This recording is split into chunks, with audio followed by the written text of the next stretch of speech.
আসসালামু আলাইকুম, welcome to my channel.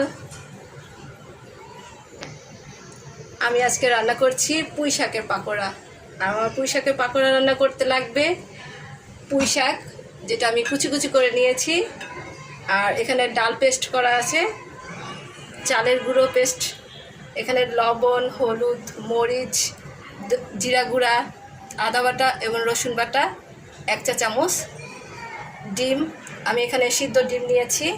তো ডিমটা আমি কুসুমটা আলাদা করে রেখেছি আর ডিম সাদা অংশটা আলাদা করে রেখেছি। এখানে আমি একটু অল্প বেসন নিয়েছি, পেঁয়াজ কুচি, ধনেপাতা কুচি, কাঁচামরিচ কুচি।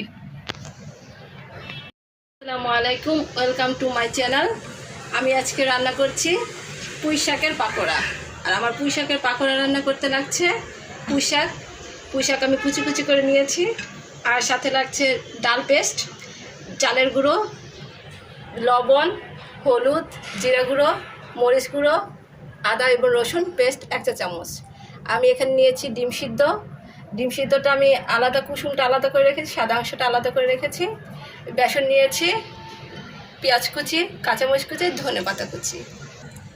আমি এখন পাকোড়াটা মেখে নিচ্ছি। আর আমার প্রথমে আমি দিয়ে দিলাম ডাল বাটা। আমি এখানে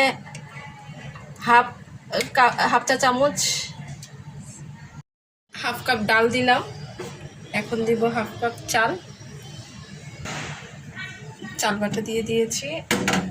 এখন দিব আমি আদা বাটা, সামান্য পরিমাণ লবণ,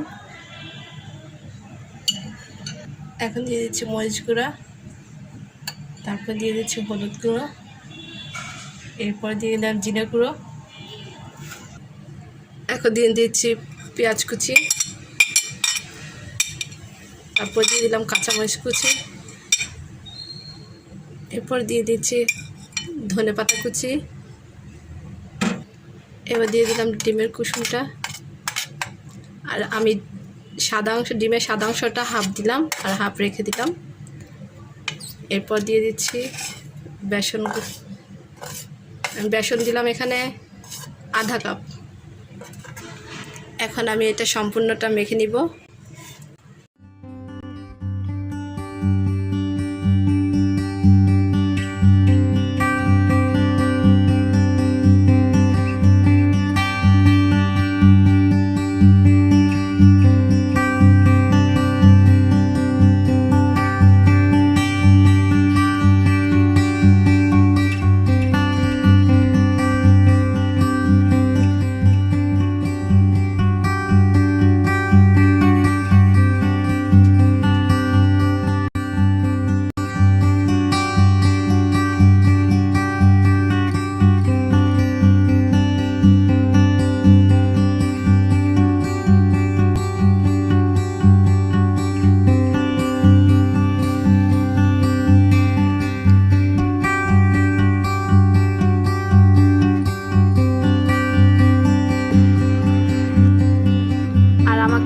বেশি বেশি করে লাইক, কমেন্ট, শেয়ার করে দিবেন আর সাবস্ক্রাইব করে দিবেন প্লিজ। সবাইকে অনেক অনেক ধন্যবাদ।